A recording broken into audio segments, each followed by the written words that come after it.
Alright, hello everyone. Sorry for that little misclick there in the intro. No, I'm not gonna leave already when the show's just starting. Hello and welcome, DSP here, and welcome to yet another edition of Ask the King. If you can believe it, we're now almost up to 60 episodes of the show. I've been doing on and off, monthly, bi-monthly for the past 5, 6 freaking years. It's pretty crazy when you think about how long this show has spanned. This is the show where I answer your questions, whether you submitted them on my website, thekingofhate.com forums, whether you put them up on my Twitter, @TheyCallMeDSP, or my Facebook page, They Call Me DSP. I sift through all of that, and I pick the best ones that I think that I could answer either the most intelligently, the most informed, or give a good entertaining opinion, whatever. I just try to pick the best ones that will make a good show. And a couple quick things in regards to Ask the King. First of all, I haven't done an episode in over a month. I'm doing it in particular today, which is March 3rd, 2016, for the first time in like 5 or 6 weeks. And what I'm finding is because of the change to my style this year, the fact that I am doing a lot more vlogging, that really the topics and things that I would be answering in Ask the King, I find myself kind of addressing outside of it. For example, pro wrestling. I've talked twice about that in the past month, reacting to the past 2 WWE pay-per-views.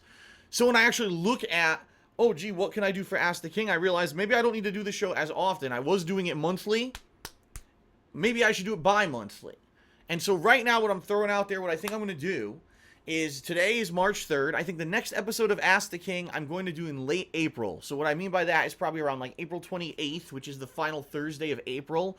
Maybe that's when I'll do the next episode of Ask the King. And so you'll find in the description of this video a link to the thread where you can post up your questions over the next month to 2 months. Anything that comes up that you don't hear me addressing in a vlog and you would really like to get an answer about, please post up and I will do my best to answer those questions on the next episode of Ask the King.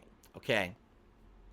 That being said, I no longer do my podcast Hate Live. As of 2016, it's kind of been retired because I'm doing increased vlogging now and I'm addressing the things that I would want to address on something like a podcast. And therefore, the patrons who have been pledging to me for the past several months have not had their names read in a thank you for pledging $10 or more. So what we're going to do on this show, don't worry, not right now, we're going to do it later on in this episode of Ask the King. I'm going to read off their names as a thank you, and from now on, moving forward, since Ask the King is going to be kind of the consistent vlogging show that I'm going to be doing here on the King of Hate Vlogs, this will be the show on which I give patrons their verbal thank yous. And so this is actually going to be a compiled listing of both January and February patrons when I get to it, okay?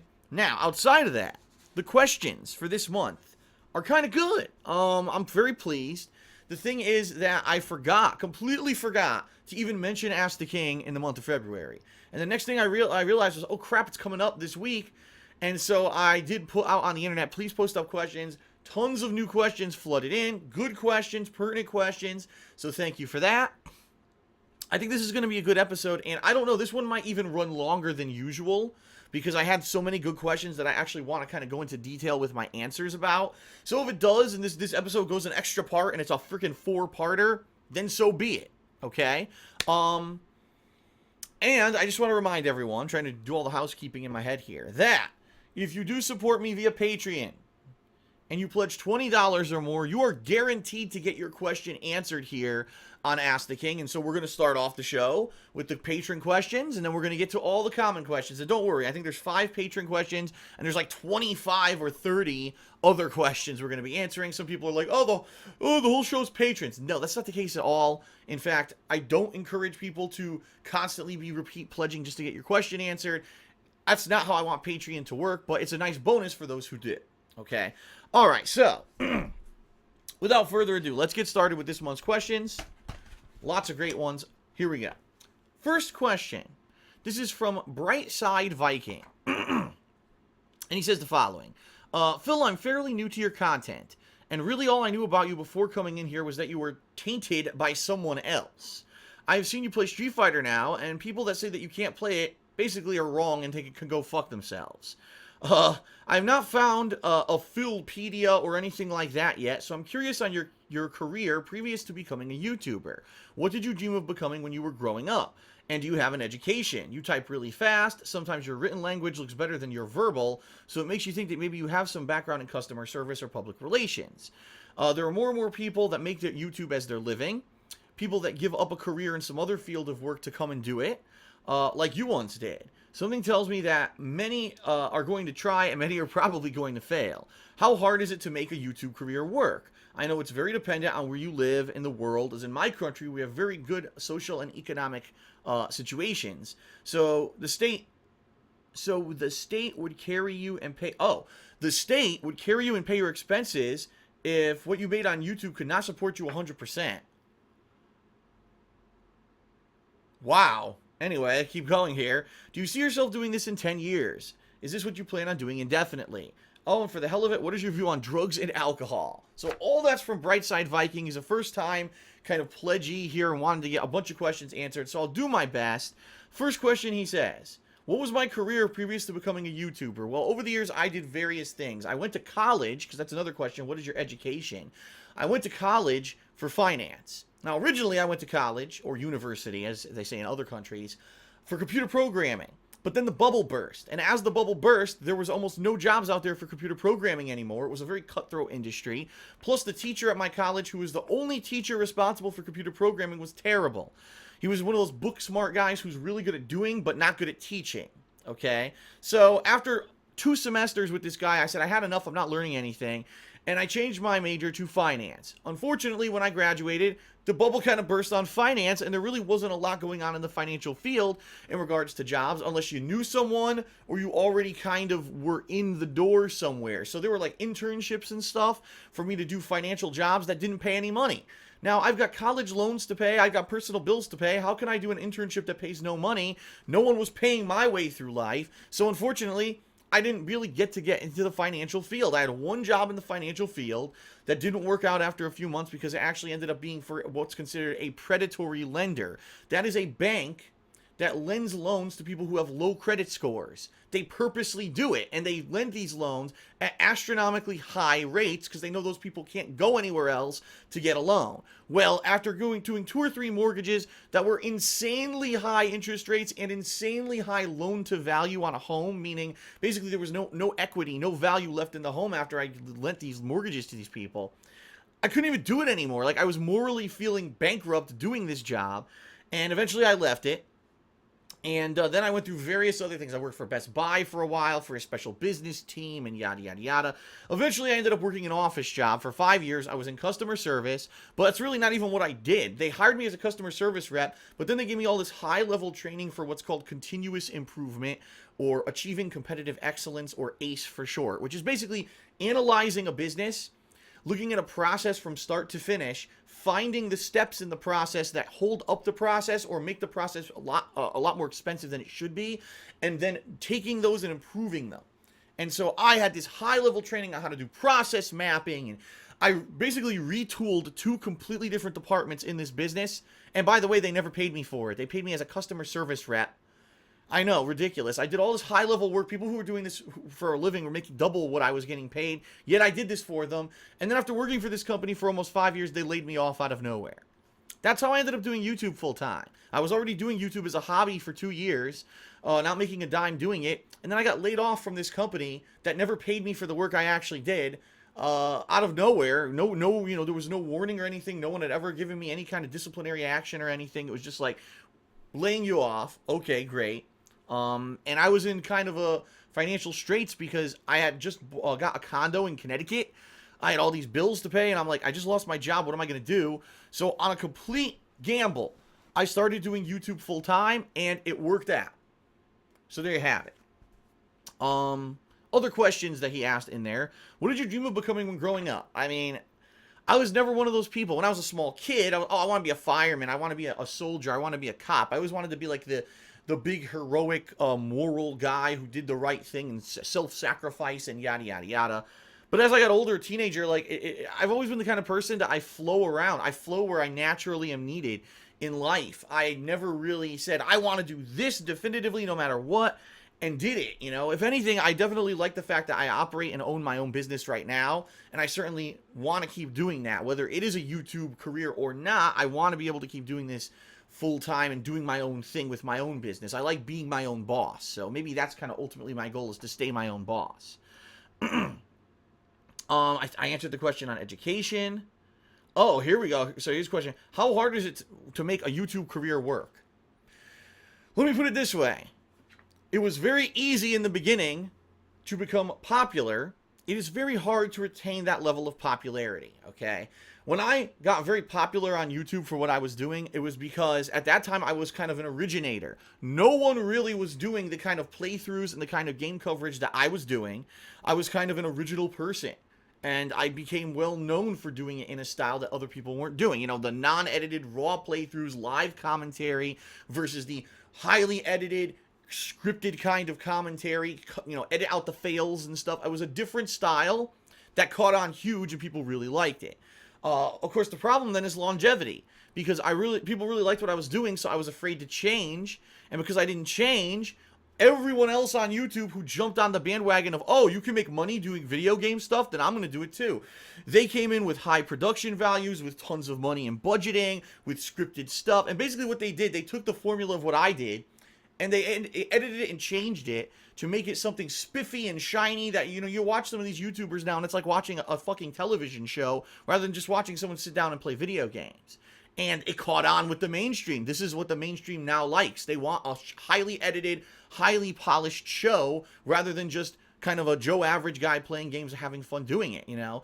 So for me, the difficulty was not the popularity, and it was not making it work in the beginning. The problem is maintaining it, and I haven't. I mean, I'll be honest, I have not been able to maintain that level. I've been on a decline. Now, right now, I'm kind of staying at the same level. There are peaks, there are dips, but right now, in general, my viewership is kind of around the same. I think what's happened is my audience has been kind of worked down to a core audience of people who like what I do for the way that I do it, rather than that viral popularity that I used to get whenever I put something on YouTube. So that's really the difficult on that's how hard it is to make it work. It's not hard to get popular on YouTube.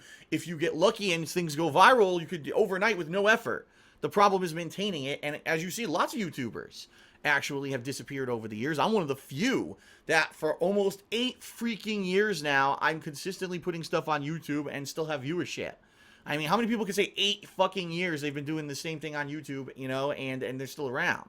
So at least I can say that I consider myself one of kind of the old school YouTubers in that regard. Pretty crazy, because it feels like yesterday that I just started this whole thing. It really does. Any other questions here? Oh, the last question. Do I see myself doing this in 10 years? Is this what I plan on doing indefinitely? Let me put it this way.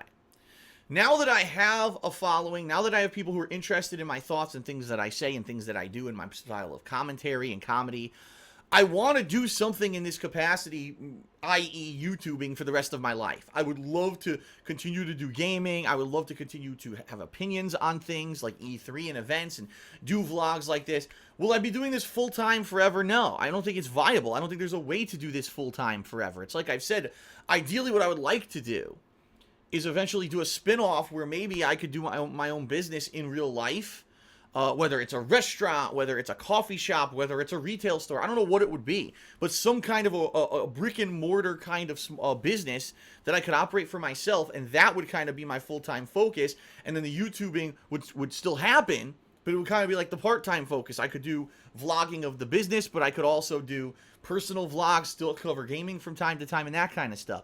The problem is, unfortunately, the past couple of years have been pretty hard.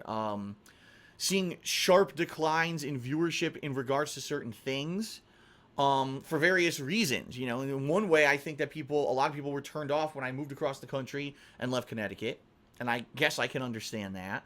In a lot of ways, you know, the false copyright shit in 2015 has really hurt my business. I had a sharp dip in both views and money because of false copyright strikes against my YouTube channels in 2015. And now, here's the thing that people don't seem to understand is, this year, I'm in a new contract with Machinima. I'm making way less money. Okay, it's just real talk. If I didn't have that problem last year with the copyright stuff, I would have been well equipped for this. I would have said, well, at least I had the money that I made last year. I lost money last year for fucking bullshit reasons, and now I'm in kind of a worse position this year. It sucks.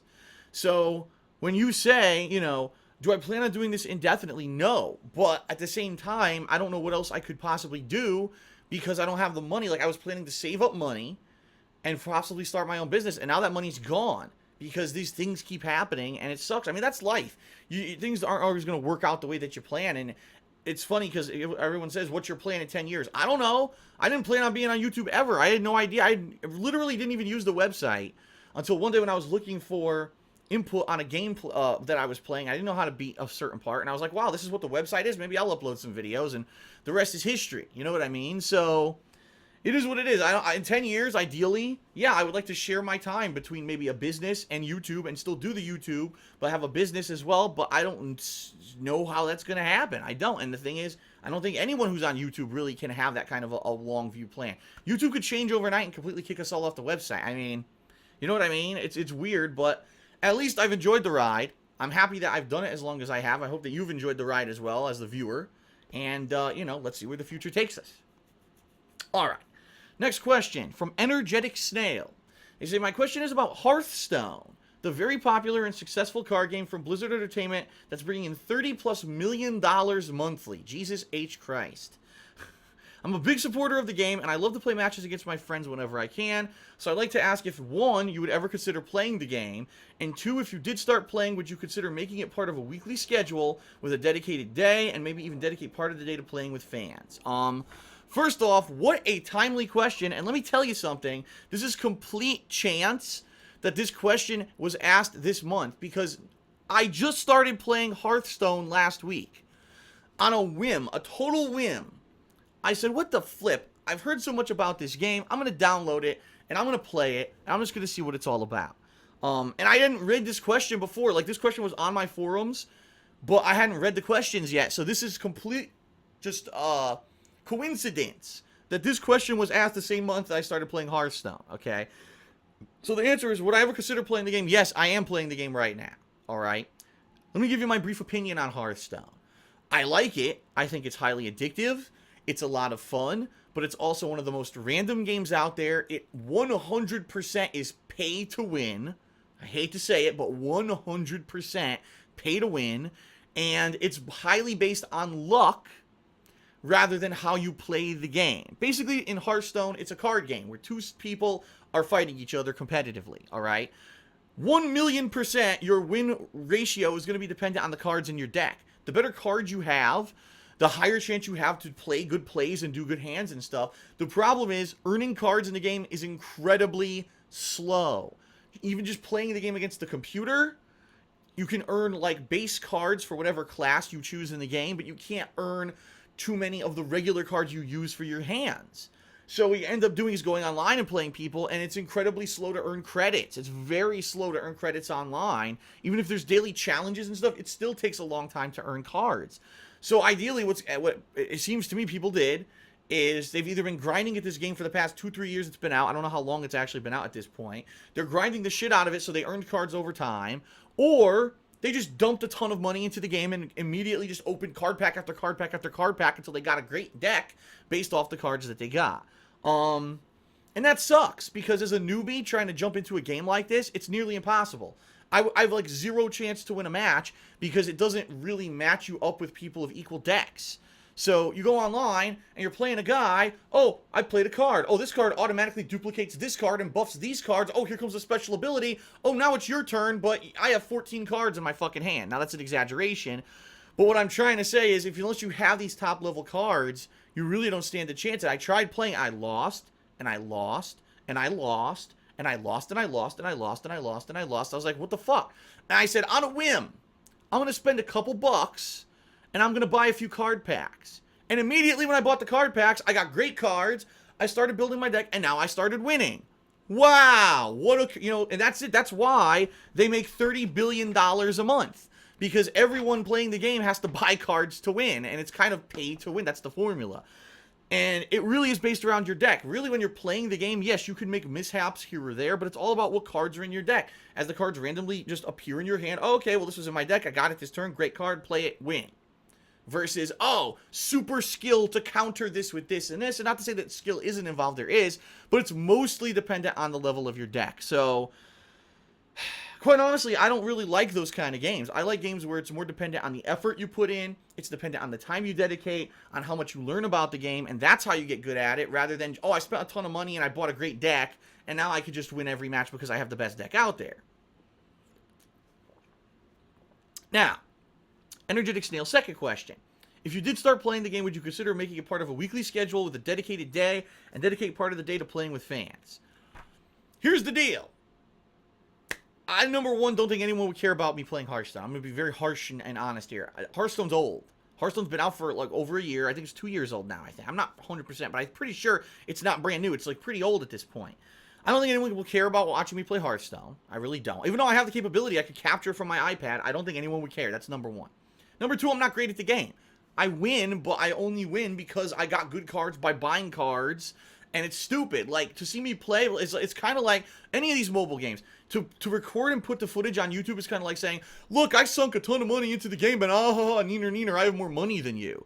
That's why there's people who play other games, too. Like, over the years, what was it, over a year ago, I was playing this game called WWE Supercard. And even though you could earn great cards just by playing the game, ultimately the top players in the game spent money to buy cards, and that was the reason why they were the top players. There's people on YouTube right now that do videos of Supercard, and that's all they're known for, okay? But when you watch, it's like, oh, I'm going to open card packs. So you really want to watch someone, oh, I have more money than you, so I'm going to buy a card pack and open it and make you insanely jealous. That's basically what the videos are, and I'm like, first of all, I don't want to sink a ton of money into a mobile game. I don't have a ton of money. I'll have a few bucks here and there I'll sink, like I did with Hearthstone, to try, oh, gee, I wonder what happens if I open a couple card packs. Oh, shit, look, I got great cards. But I'm not going to sink hundreds and bajillions of dollars into these fucking games. It's ridiculous. It's a mobile fucking game. You know what I mean? And this is what people do. They get addicted to it, and they got to sink. That's why, again, they make $30 billion a month, because people get so addicted. I got to sink more money into it to stay at the top. I don't think making videos of that is anything. Like, right now, if I made a video, undoubtedly people would say, oh, look at that card Phil has. He spent a ton of money to get it, which I didn't, but of course, that's what they would say. So what's the point? I mean, that's true. The whole point of the game is you spend a ton of money to get good cards. So what's the fucking point of me doing Hearthstone videos? I don't think there is one, all right? Now, I could be completely wrong, and immediately people will go, Phil, you've got to make videos on Hearthstone. Hey, if that's the case, I'll make a few, but I don't think honestly, I don't think it's very interesting. I don't. I think it's more interesting to play it than to watch it, for sure, but let me know what you think. We'll see. You know, it is what it is. It's just an idea to throw out there, right? Okay, next question. This one is from Evoker to the Face, and he says, hey, Phil, I noticed in a couple of your vlog videos that you have a sizable movie collection and a decent amount of Blu-rays in that collection. My question for you is, do you think that Blu-ray should be adopted as a primary form of media storage for movies, since gaming has already moved into that direction? It seems that when you go to Walmart or Target or Best Buy, you can find exponentially more DVDs than Blu-rays, and sometimes the Blu-rays are even upwards of $8 more than a DVD. Why is this? I buy movies frequently and always buy them on Blu-ray since the quality is so much better than that of DVDs, but I just don't see why DVDs are still being mass-produced when the means to play Blu-rays is so widely available. Sometimes movies and TV shows are only made on DVD. Do you think DVDs are here to stay, or will they be phased out like VHS in favor of the superior media format? I would love to hear your opinion on DVD versus Blu-ray. Thanks, and keep up the great work. The bottom line is we are in a transitional period. In every kind of technology, when something new comes out, there's three stages. There's the early adopter phase, the kind of transitional phase, and then the full adoption phase, where the last criteria becomes obsolete. Okay? So, you're talking about, you know, DVDs, right? You had Betamax and these other weird formats way back in the day. They all got passed by VHS, right? VHS was the dominant force for home video for over 15 to 20 years. Then DVDs came along, and people were slow to adopt DVDs. It took a while, but then in the late 90s to early 2000s, most people started converting to DVDs. Why? Because the cost of DVD players went down, and because people wanted to have more more storage capacity, and they started seeing the benefit of DVDs. Wow, if I have a fucking VHS, every time I want to watch it, I have to rewind it, the tapes get snagged and destroyed. None of this shit happens with DVD. Plus, you could store tons more on a DVD, so you have special features and all this stuff that wasn't accessible on a VHS tape. So eventually, over the course of around, I'd say 10 years, DVDs from the 90s to the 2000s became the dominant force, and now, boom, now DVDs are here, right? Then you had the HD DVD versus Blu-ray war. There were early adopters who ran into that, and the Blu-rays eventually won out, right? And now everyone seems to be getting more HD televisions, because HD televisions basically are pretty much all you can get now, right? When do you ever go to the store and see a television that isn't HD anymore? So obviously there's an installed user base for these HD quality video on a Blu-ray. But there's still a lot of people who haven't adopted it yet, because maybe people don't have a PS3 or PS4. They didn't go out and buy a dedicated Blu-ray player. They still have their old DVD players built into whatever.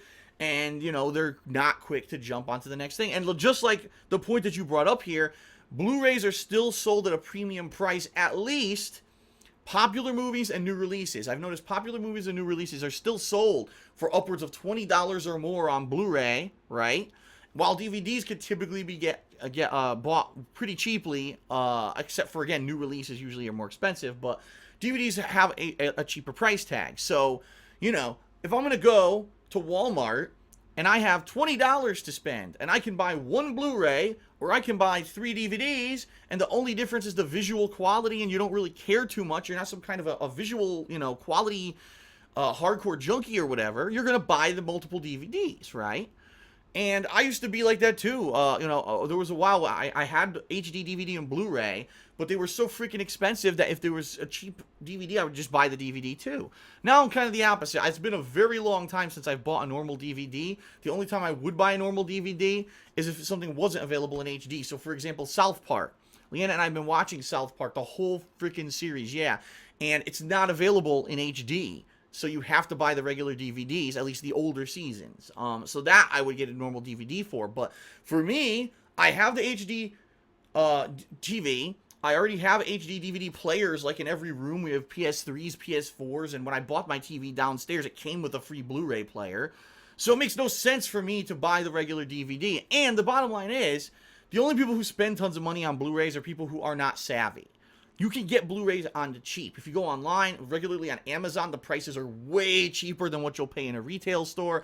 If you go to a retail store and you look for the bargain, you'll find it. Like at Best Buy, they typically have a bin that's like $5 to $7 Blu-ray movies, which is pretty much the same price you would pay for a DVD.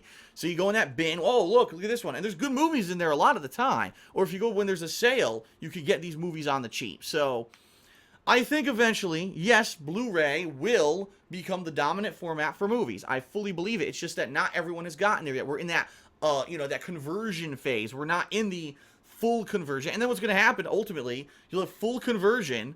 The only things that'll be on DVD are things that were never filmed in HD. So your older TV series and stuff like that, right, will be sold on regular DVD. And everything else will be Blu-ray. At least that's what I think. And it's probably going to take maybe, I would guess, another 10 years. Another 10 years, so 2026, probably everything will be Blu-ray. Or even then, maybe we'll have another format, and Blu-ray will be the middle format, because now you got the 4K DVDs and all that are coming out. And then, of course, almost nothing demands that yet, but I digress. Okay. The next question is from Sammy Samosa. He says, number 1, will you ever consider playing Sonic Adventure? It's available as a download on the Xbox 360 or PlayStation 3, so it's easy to get a hold of. Let me answer that first. Yes, I would. In fact, Sonic Adventure, I very much enjoyed playing on the Dreamcast. It was actually one of those quintessential must-play games if you owned a Dreamcast back when the Dreamcast was, a current console. And I loved it. I really did like the game because it was one of the first Sonic games ever to have like full-fledged 3D graphics. It had a great soundtrack that was very different from the soundtracks, songs with lyrics and stuff in them and multiple characters you could play as. It was a lot of fun. I really liked Sonic Adventure. And I would love to play it again. I would, even though it has issues. The game does have issues. It's bugs and stuff. It's not the best game. It certainly hasn't aged super well. But I would definitely consider playing it if people wanted to see me play it. Put it that way. Number 2. You have 8 years of experience on YouTube. What do you think is the key to such longevity on the website? Shit. It's very simple. It's very simple. The reason that I'm still here is because I was in the right place at the right time. So it's a lot of luck. but it's also dedication and not giving up. Because the bottom line is there have been many setbacks and many things that have happened to me in my YouTube career that have really just been negative things. And every day, you know, there's a new reason why, I think, geez, is this worth it? You know, and let's think about it. Between being DDoS attacked, being fucking doxxed, getting swatted, having my business attacked from every fucking angle with false copyright claims and flags and all kinds of shit, and having contracts renegotiated multiple times and making less money and having viewership drop off, but basically becoming the living meme of the gamer on YouTube of how to do it wrong, even though the meme is based off of only one-sided information that is completely fucking false. I'm still here after 8 years, and I'm still have a viewership, right? And I'm still able to pay my bills. So at least in that regard, that's good. It really is, you know, I had that popularity. If I didn't have that spike of popularity at the beginning, obviously this would have never been an 8-year endeavor. It would have been a very short one. Okay. But really what I think the reason that I'm still here is because I didn't give up. Even though all this shit happens to me, I try to focus on the positive stuff. You know, let's focus on the positives now, right? I'm my own boss. I make my own schedule. I get to play video games for a living and or vlogging, because now there's a very big increase on vlogging and reviews and stuff like that. But I get to do my hobby, the stuff that I love to do and play. I get to do it for a living, which is freaking awesome. I have been able to obviously upgrade my life in many. Look, I'm a much healthier person now. Back issues are pretty much not an issue anymore. I've lost a ton of weight. I have a girlfriend. I live with my girlfriend. We have a good house out here in Washington State. All these improvements, there's so many positive things, right? That it's kind of hard for me to just say negative, negative, negative, negative. Even though a lot of people get stuck in that mindset, I try to immerse myself in the positive at least when I can, okay? And the fact that I do have dedicated people who love the stuff that I do, who support me, who are there through thick and thin. I mean, we've had, like I said, we've had peaks and we've had valleys. We've been like this over the years. But the fact that people still come back day in, day out to see what I'm doing, they tune in for a big AAA game release, and they get that big, almost big event feeling when I do one of those. I love that stuff. I do. I love it. And that's why I keep doing it, because ultimately, the real reason I do it is because I get pleasure out of it. I obviously make a living doing it, but it means something to people. I get messages daily about, Phil, you know, my life is sucking right now, and you're getting me through it with your content. I'm just watching your stuff, and it's really entertaining me, and it's distracting me, and sometimes the stuff that you say in vlogs kind of inspires me. And you know, that's the kind of feedback that makes me feel I never want to quit doing this. I don't care if I stop making money on it completely. I still want to do it, because if at least I'm having some kind of a positive impact on people out there, at least it makes me feel like my existence has meaning. You know what I mean? Like before this, you're working an office job. You're fucking putting in hours, not really getting much recognition for the hard work you're doing.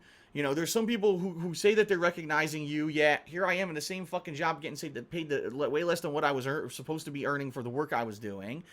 And then I get fucking laid off out of nowhere, and it's like, you know, what kind of existence is that? Basically, it proves that no one cares about the employee in a workforce at a job, you know, and you're slaving away for a company. You don't really care about the fate of the company or anything. And it's funny because that office job that I talk about all the time, that business is almost completely gone if you don't know.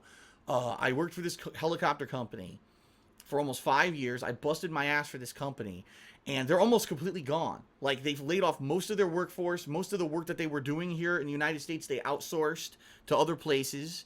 And the company has lost so much money at this point that the whole division is basically kind of reforming itself and being phased out. So the work that I did doesn't even exist anymore.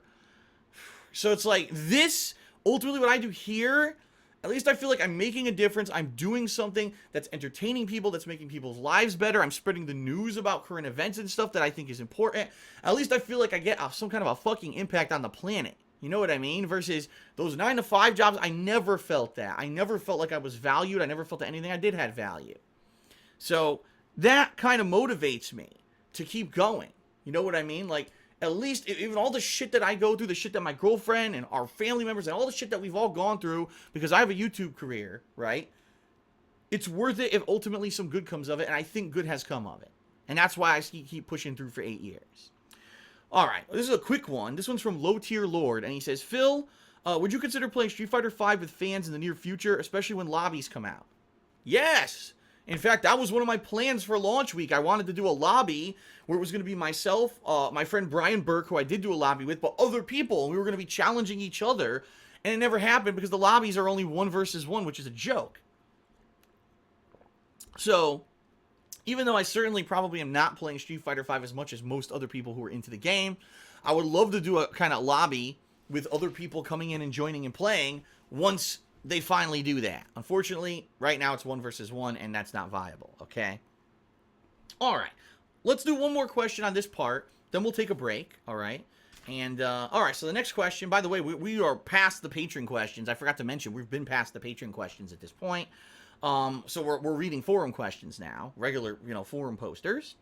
All right, this is a long question, but it's a good one, so I wanted to do this one in particular on this episode. Phil, this might be a personal question, but how big of an influence does your Italian heritage have on your sense of identity? What I mean is, I'm sure it had an impact on your upbringing and shaped who you are as a person, but is it something that really means a lot to you, or is it something that you don't really consider a big deal? I ask because I've lived in places with a lot of diversity, and I noticed sometimes when people carry a lot of pride in their culture, they end up clashing with different cultures that are equally proud. I know everyone has a right to celebrate their heritage, but I feel that when a person puts too much stock in it, excuse me, it always leads to conflict. At the same time, it doesn't feel right to tell a person that they shouldn't be proud, especially when the people who take the most pride in their culture tend to be the people struggling in life. People who need something to believe in and whose sense of being a part of something much greater might be the only thing getting them through the day. And that question was from Pocho Mex, so thank you very much for that, Pocho. That's an interesting question because I'll be honest, I know people who have like super heritage, like everything in their life is based around their family and their cultural background and their upbringing and their food, the way that they behave themselves in life, in personal and in the workplace, the way that they dress is all based around their cultural heritage of where they came from as a person or even as a race, right? On the flip side, I know people who don't give a fuck about it. Like, wow, I have all this heritage, it doesn't affect me at all, and I just do my own thing. I kind of skim the line, although quite honestly, I think I would actually lean more towards the person that does their own thing, all right? I grew up in a household, excuse me. My dad basically didn't have much heritage. He's the kind of guy, he doesn't care. He has European ancestors or whatever, doesn't factor into anything. My mom, on the flip side of that, heavy influence. She's basically kind of 50-50 mix, 50% Polish, 50% Italian. More leaning towards, I'd say, Italian, except for some of the things like she would make homemade pierogies. She has this, they call it a Polish, like pastry roll that she makes at Christmas time. That's Polish. But outside of that, like heavy Italian when it comes to the way that she talks with her hands. Me too. Look, I talk with my hands, and that's an Italian thing. People say that's Italian heritage. Italians tend to talk with their hands, and boy, do I ever do that, right? And the food that she would make a lot of Italian dishes, including, obviously, the homemade pot of sauce that I now make, once every month or two. That's purely from our Italian heritage. And a lot of things in regards to religion and stuff. Growing up, I was a Roman Catholic. Why was I a Roman Catholic? Because that was heavily Italian. Italians are heavily Roman Catholic in the United States. So a lot of things that kind of, while I was being brought up, were because of heritage. The food I ate, the culture that I was immersed in, the religion that I was raised in was all based off of cultural heritage. But as I started to get older and I started to think for myself, become more self-aware, right? Those things didn't really matter as much to me anymore. I started becoming more of an independent thinker. I found that a lot of the times my mentality on stuff was way different than the mentality of my parents. And, I found myself, quite honestly, not to say that, because now I love Italian sauce and I would love to eat my mom's, Italian recipes and even her Polish recipes, But back then it's kind of like when you're immersed in something all the time, you kind of don't see the significance of it and it becomes almost commonplace and stale. And so what I ended up doing was kind of separating myself from my parents and my heritage, and I went off and did my own thing. And, now that I'm older, I kind of understand the significance of it. Like, wow, so look at those things from my childhood that I used to do that really were because I had Italian heritage or whatever. But now, really, does it really have that much of an impact on me? No, not really. I don't think so. Except for the things, obviously, my looks are going to come from my heritage. The way, like I said, talking with my hands and stuff like that. But I don't think that a lot of the stuff that I do is because I'm Italian or I have Italian heritage at all. And honestly, it does. Like, I'm not going to get angry if someone insults Italians, you know. I'm an equal opportunity jokester, I like to say, so I will make fun of any kind of a race. I don't care if you say the Polish people are stupid or Italians are all, you know, Guidos or whatever. You know, all these generic stereotypes that everyone always says. That doesn't bother me, really, because I don't really identify culturally as Italian or Polish or anything like that. I always say I'm a mutt. You know, my mom was almost 50-50. My dad was a mix of all these European countries, and he had Native American in him. So it's like everything together, you got me, the ultimate white man. Yeah, right. I'm probably like the worst case mix of white man, right? Please, don't anyone go out there and say that I am like the archetype for the white man. Do not say that. I never said that. No. No. Now we'll get into a whole bag of a can of worms that I don't want to open. But no, for me, cultural heritage, it's there. It's nice when I have nice things to draw upon, like a family recipe, like the sauce. But it's not something that's like so near and dear to my heart. A lot of people, they live in areas where everyone's the same kind of nationality and they only marry into the same nationality and they only, you know what I mean? Like, it's so ingrained in them, and it wasn't like that for me. All right, so that's it for part 1 of Ask the King. I honestly don't know how many parts this episode's going to be because I've got so many questions to get to and I'm giving really in-depth answers. I'm going to take a short break. Part 2 will be a separate video here on YouTube, so please check it out. All right, thanks for watching, everyone. I'll be back shortly with part 2, and hope you'll check it out. Alrighty then.